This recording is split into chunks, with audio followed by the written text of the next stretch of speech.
नमस्कार, टीवी9 राजस्थान पर आज की इनसाइड स्टोरी के साथ मैं हूं भविष्य त्यागी।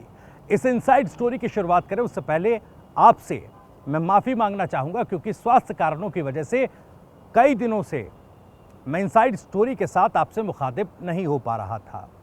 उम्मीद करता हूँ आप माफ़ करेंगे और एक बार फिर हम इनसाइड स्टोरी लेकर हाजिर हैं और ये उम्मीद करते हैं कि पहले की तरह ही प्यार और विश्वास आप इस कार्यक्रम पर बनाए रखेंगे। आज इनसाइड स्टोरी की अब शुरुआत करते हैं उस बड़ी खबर से जो राजस्थान को लेकर है। दरअसल राजस्थान में चुनावों की डेट रिवाइज की गई है। अब 23 नवंबर की जगह 25 नवंबर को मतदान होगा। बीजेपी सांसद पीपी चौधरी ने चुनाव आयुक्त को एक खत भी लिखा था और कई अन्य दलों ने भी चुनाव आयोग से ये गुजारिश की थी कि चुनावों की तारीखों में थोड़ा फेरबदल किया जाए क्योंकि 23 नवंबर को देव उठनी 11 है और प्रदेश भर में कई शादियां भी हैं। सैकड़ों हजारों की संख्या में शादियां हैं और इस वजह से पॉलिटिकल पार्टीज और नेता ये मांग कर रहे थे कि चुनावों के जो तारीख है, जो डेट है, उसमें फेरबदल किया जाए। तो चुनाव आयोग ने डेट रिवाइज की है, पूरा शेड्यूल सेम है, लेकिन वोटिंग का जो दिन है 23 नवंबर से बदलकर 25 नवंबर किया गया है। अब चूंकि चुनावों की तारीखों का ऐलान हो चुका है तो राजनीतिक दलों के भीतर हलचल मची हुई है और सबसे ज्यादा हलचल मौजूदा समय में बीजेपी के भीतर है। बीजेपी ने अपनी पहली सूची उम्मीदवारों की जारी कर दी है, 41 नाम उसमें शामिल किए गए हैं। और जैसे ही बीजेपी की पहली सूची जारी हुई है, विरोध के स्वर भी उठने लगे हैं। लगभग 15 सीटें ऐसी है जहां पर बताया जा रहा है कि विरोध हो रहा है। अब बीजेपी सांसदों को भी चुनावी मैदान में उतारा जा रहा है। तो राज्यवर्धन राठौर हों, इसके अलावा देवजी पटेल हों या कोई और सांसद, तमाम लोगों का विरोध होता नजर आ रहा है। देवजी पटेल पर तो आज देवजी पटेल की गाड़ी को उनको काले झंडे दिखाए गए, उनकी गाड़ी पर हमला भी हुआ है। इसकी एफआईआर भी देवजी पटेल ने दर्ज करा दी है। लेकिन सवाल बीजेपी में सीएम चेहरे को लेकर उठ रहा है। एक मीडिया संस्थान को दिए इंटरव्यू में केंद्रीय मंत्री राज्यवर्धन सिंह राठौर ने सीएम पद की दावेदारी और उसकी संभावना को लेकर यह कहा है कि अगर पार्टी किसी तरह की भी कोई जिम्मेदारी देती है तो वो उसका निर्वहन करेंगे। आज रोहतक में जब केंद्रीय मंत्री अमित शाह एक धार्मिक कार्यक्रम में पहुंचे तो उस वक्त उन्होंने अलवर से सांसद महंत बालकनाथ के सांसद से विधायक बनने की बात कही।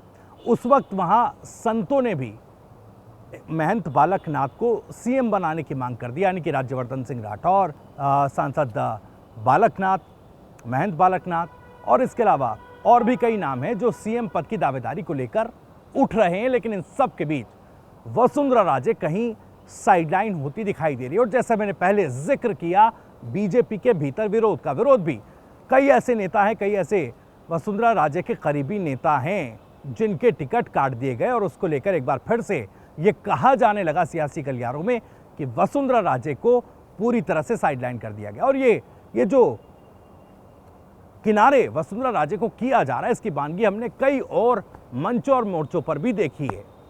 कई महीनों से, और यूं कहें कि पार्टी के कार्यक्रमों से जिस तरीके से वसुंधरा राजे की गैर मौजूदगी रही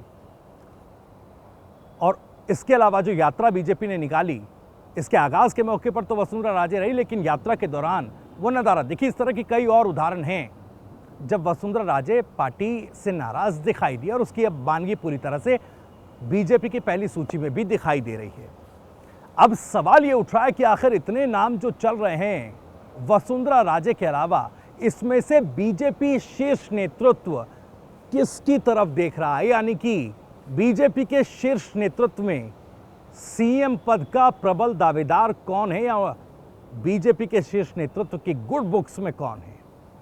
अब इसका आकलन कैसे किया जाए, हालांकि अभी हर कोई संभावना तलाश रहा है। जैसा मैंने पहले कहा, राज्यवर्धन राठौर भी ये बात कहते नजर आ रहे हैं कि देखिए, वंशवाद की राजनीति हमारे यहाँ नहीं होती। और एक मीडिया संस्थान को दिए इंटरव्यू में वो सीएम दावेदारी के सवाल को भी खारिज नहीं करते, उसकी संभावना का खंडन नहीं करते, यानी कि दावेदारी उम्मीदवारी की तरफ तो सीएम पद के लिए वो भी नजरें बनाए बैठे हैं। अब संतों की तरफ से मांग उठी है महंत बालकनाथ को सीएम बनाने की, लेकिन सांसद दिया कुमारी ये नाम चर्चाओं में है। और ये चर्चाओं में तब से आया जब जयपुर के दौरे पर प्रधानमंत्री मोदी आए और मंच संचालन की जिम्मेदारी दिया कुमारी को सौंपी गई। उस कार्यक्रम में वसुंधरा जी का जिक्र प्रधानमंत्री मोदी ने मंच से नहीं किया और ना ही मंच पर वसुंधरा राजे का भाषण हुआ। तो ये सवाल उठा और इस बात के कयास लगाए जाने लगे कि वसुंधरा राजे की गांठ के तौर पर क्या बीजेपी का शीर्ष नेतृत्व दिया कुमारी के तौर पर देख रहा है। और बीजेपी की अब जो पहली सूची जारी हुई है उसमें जो अब खबर निकलकर सामने आ रही है वो इस बात की पुष्टि भी करती नजर आ रही है।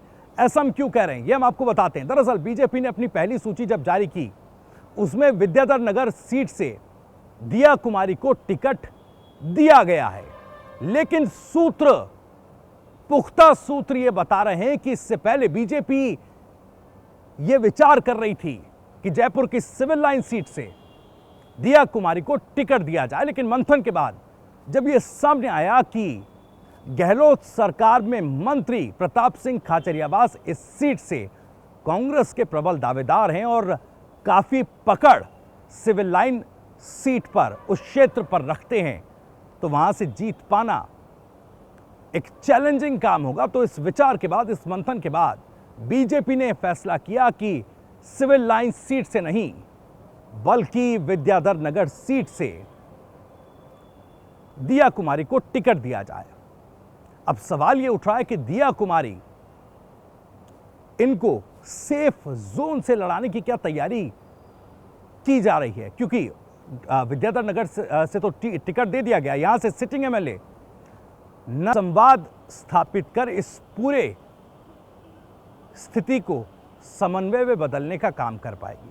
और अगर ऐसा नहीं होता है तो क्या चुनावों से पहले बीजेपी के भीतर उठा ये विरोध और विरोध की आवाज़ क्या बीजेपी के लिए चुनावों में एक बड़े चैलेंज के तौर पर काम करेगी? ये अपने आप में एक बड़ा सवाल। लेकिन दिया कुमारी का नाम जिस तरीके से चर्चाओं में चल रहा है और जिस तरह की शीर्ष नेतृत्व की रणनीति है, जिस रणनीति पर बीजेपी राजस्थान में आगे बढ़ रही है, क्या अब उसमें वसुंधरा दौर राजस्थान में खत्म माना जाए और बीजेपी के नए क्षेत्रीय नेतृत्व का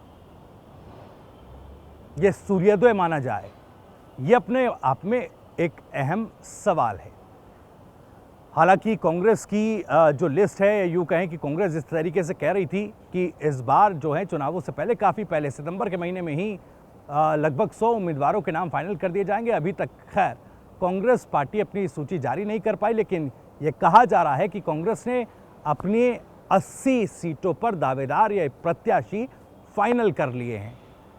18 तारीख तक पहली सूची जारी करने की बात भी की जा रही। नवरात्र के मौके पर कांग्रेस पार्टी अपनी पहली सूची जारी करेगी, ये बात सामने आई है। और सामने ये भी आ रहा है कि कांग्रेस पार्टी के आंतरिक सर्वे में जिन नेता विधायकों की रिपोर्ट नेगेटिव आई थी उनके भी टिकट नहीं कटेंगे। इस बार कांग्रेस किसी भी तरीके से कोई रिस्क नहीं लेना चाहती है। अनुभव वो पैमाना होगा जिस पर पार्टी अनुभव और विन एबिलिटी, इन दो पैमानों पर कांग्रेस पार्टी टिकट बांटने का काम करेगी। अब ठीक है, बीजेपी के भीतर जो विरोध की स्थिति बनी, क्या ये प्री इलेक्शन विरोध का बबल है जो समय के साथ फूट जाएगा, या फिर एक स्टडी रोक की तरह बीजेपी को परेशान करेगा? दूसरा, कांग्रेस पार्टी की जब लिस्ट जारी होगी तो क्या इस तरह का अंतर्विरोध कांग्रेस पार्टी में भी दिखेगा? ये अपने आप में बड़ा सवाल। इन्हीं सवालों के साथ आज इनसाइड स्टोरी में इतना ही। अगर आपको ये वीडियो और जानकारी पसंद आई हो तो वीडियो को लाइक करें, ज़्यादा से ज़्यादा शेयर करें। आप भी राजस्थान की राजनीति पर कुछ कहना चाहते हैं, हमारी दी गई हुई जानकारी पर अपनी राय रखना चाहते हैं तो कमेंट बॉक्स आपके लिए खुला है। राजस्थान से जुड़ी और भी तमाम खबरों को सबसे पहले जानने के लिए आप सब्सक्राइब जरूर कर लीजिए TV9 राजस्थान। नमस्कार।